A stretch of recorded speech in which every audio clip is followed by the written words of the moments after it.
Olá, eu sou a Débora de Castro da Rocha, advogada e professora nas áreas de Direito Imobiliário e Urbanístico. Hoje volto aqui com a nossa coluna para tratarmos de um tema bastante relevante e muito corriqueiro no direito imobiliário, que é justamente a extinção do contrato de compra e venda por iniciativa do consumidor e também o limite do percentual de retenção aplicado pelas construtoras, incorporadoras e até mesmo aí loteadoras. Quando a gente fala dessa retenção, logo nos vem à mente o imóvel que é adquirido na planta, que é aquele que acaba, via de regra, trazendo de alguma sorte uma consequência que nem sempre é aquela esperada. Claro que não são todos os imóveis na planta, porque nós não podemos generalizar, mas quando a gente encontra um problema assim, via de regra, ou em muitas ocasiões está relacionado aí ao imóvel na planta. Então aquele atraso que acontece muitas vezes enseja por parte desse consumidor a possibilidade de rescindir.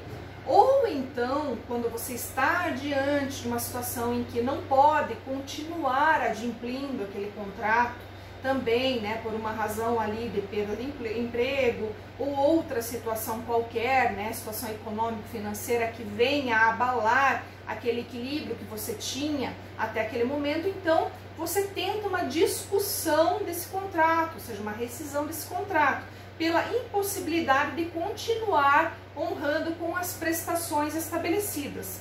E nesse momento, claro, você também vai discutir a necessidade de que seja restituído o valor pago, mas quando você discute esse valor pago, essa devolução, muitas vezes vai se deparar com a problemática do percentual de retenção.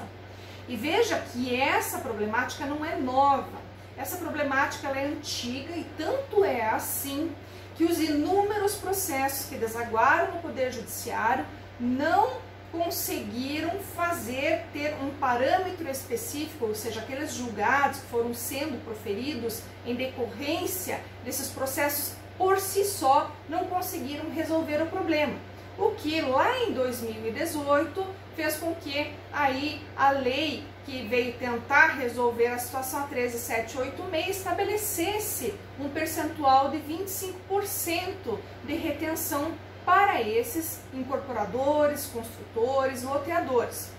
Pois bem, nós tivemos então esse percentual sendo estabelecido com a legislação, mas ele por si só também não conseguiu equacionar este problema, porque nós tínhamos processos anteriores, ou seja, aquele limbo processual ali, aqueles processos judiciais que estavam orbitando e que ainda possibilitavam a aplicação de percentuais que variavam entre 10% e 25%.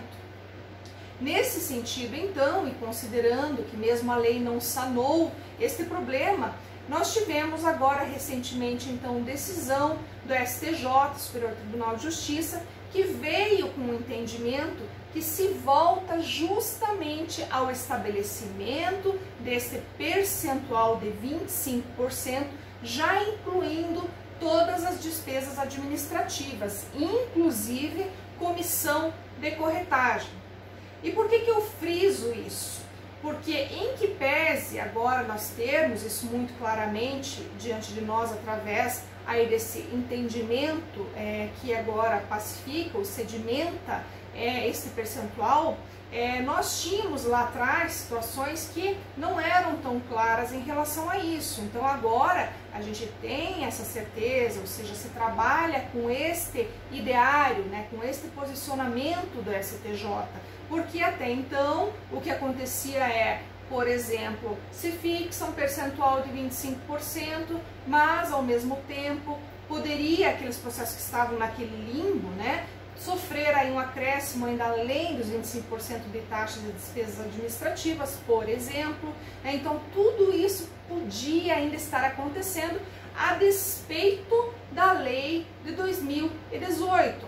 Então agora o que se tem é justamente essa possibilidade de parametrizar, de estabelecer essa segurança jurídica, que é o que se pretende sempre quando se está diante de casos como esses, por exemplo, porque o consumidor tem o seu problema, porque não sabe exatamente qual é o valor que vai obter a título de restituição. O incorporador também não tinha essa segurança, o construtor, o loteador, porque também não sabia, ou seja, ele poderia ter investido também um valor e acabar tendo prejuízo. Ou seja, é o negócio de cada um, é a vida de cada um.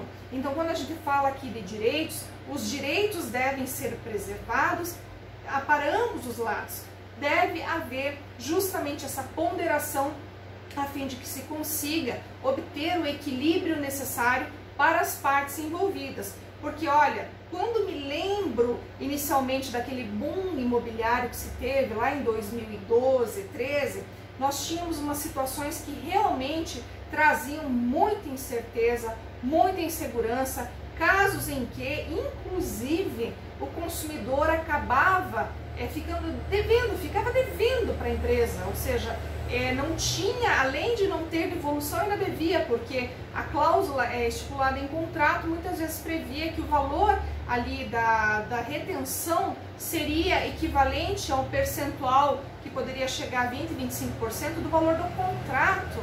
Agora imagine você se até aquele momento, por exemplo, o valor pago tinha sido irrisório, de 10 ou 20 mil, você imagina então esse percentual sendo aplicado sobre o valor total do contrato.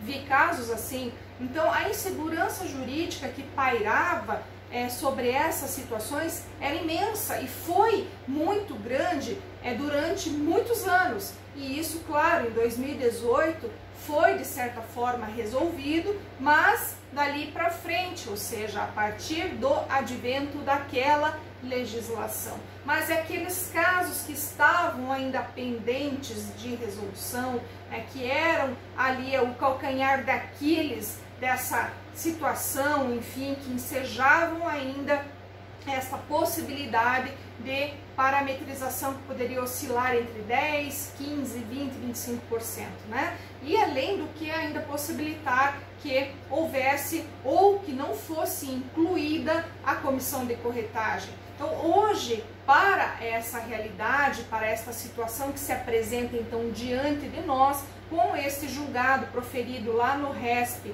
1820330 de São Paulo, fixou-se efetivamente esse percentual de 25%, então, que vai ser aí aquele percentual máximo de retenção, já incluindo todas essas despesas administrativas, inclusive a comissão de corretagem, ok? Então, me despeço de vocês mais uma vez e espero vê-los aqui na próxima semana. Um grande abraço e até lá!